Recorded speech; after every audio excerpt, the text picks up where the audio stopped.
Hey folks, I want to do a quick review on this DeWalt XR 20 volt cordless angle grinder. A couple of the features here that we use quite a bit. It's got this lever up here. If you're going to change the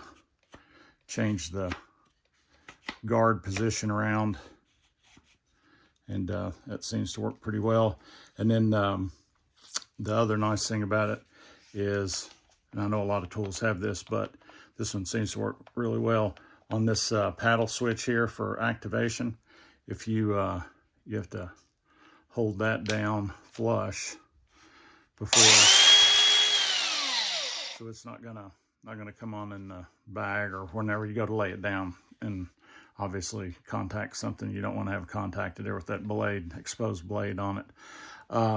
The other thing too, I'll point out real quick, I don't have the handles inserted, but it does come with the side handle that you can insert here or over on that side. But anyway, it's good size to use. It's pretty compact, and just ergonomically, it seems to be a good fit for what it is.